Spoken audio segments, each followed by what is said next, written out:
What's going on, everyone? It's time for another film review. Today we're going to be talking about a film called Unfriended.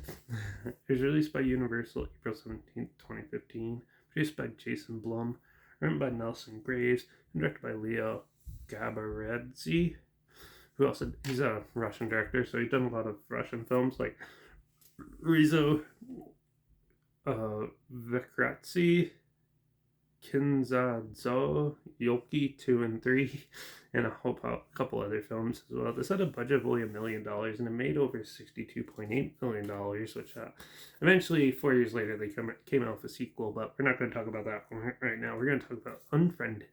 So if you're not sure what Unfriended is, it's basically a film that's you're basically looking at someone's computer screen the whole movie, and it's a group of friends on the Skype call where someone uploaded a video of a prank gone wrong, which caused a girl to kill herself, and in some way, and then basically someone's out to get revenge. So her her Skype profile is still there, and they can't delete it or kick them out of the group chat or anything. And they play basically truth or dare, and some teens start getting killed off, and these friends have to work together and try to figure out how to stop this person or being or whatever it is to stop, and try to get it. They try to call for help, doesn't work, and they have to come up with ways by just telling the truth to to help try hopefully solve this weird case. This film was interesting. It has all your I like the attention to detail they had with making it. It has all the dings and clicks and the sound effects of all those apps that we had by the time this film was made in it, and it looks very well done, like a good version of Skype, the call and stuff. It's all very well done, looked very similar to what we have, and is well represented, the technology. I was very impressed with that, because most times when people put technology in the movie, it looks really cheesy and dumb. And this one, it was a little hard to watch at first, because half the time you watch them type out like text messages almost on their computers and stuff like that, which is weird. And it takes this time to go. Oh, you gotta get to know each person enough, so you can sort of tell who's gonna like die off and stuff like that. And there's a lot of interesting setup to it too, because every death, this is common for found footage where it glitches out before like a death scene happens, which is typical of what they do in this, but they did it more with like the computer way. And which kind of actually works better. And when it comes to, some of them are pretty gruesome and shocking, some of them are cheesy and silly, but and it just shows you how dumb teens can be when they're in trouble. And which is what I like.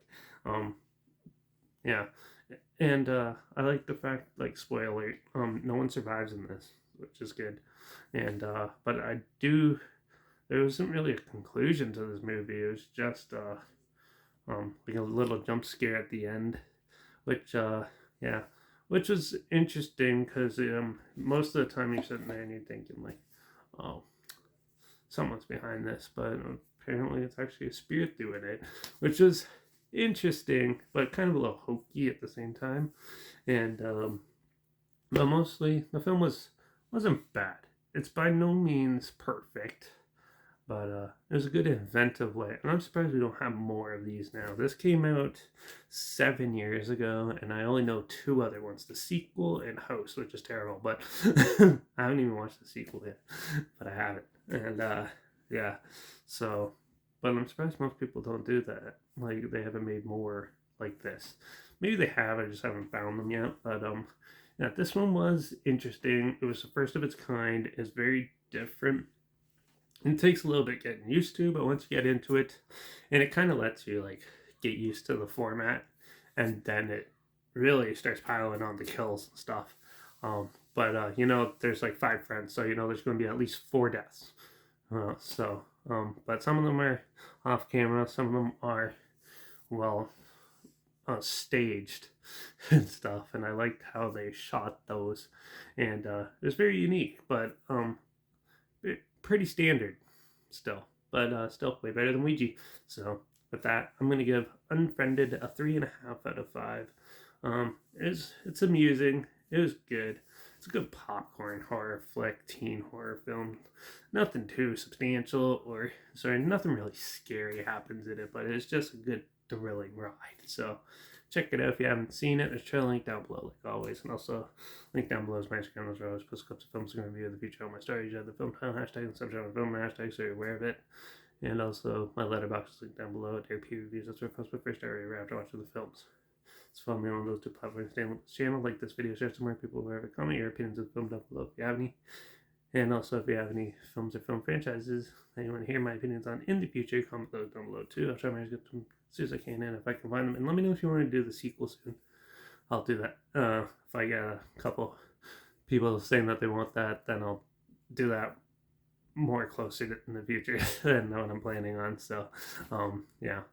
And let me know in the comments. And make sure you subscribe.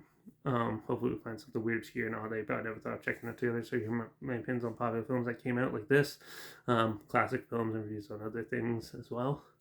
And don't forget to ring that bell because I'm going to be talking about another interesting creature feature coming up called Beast.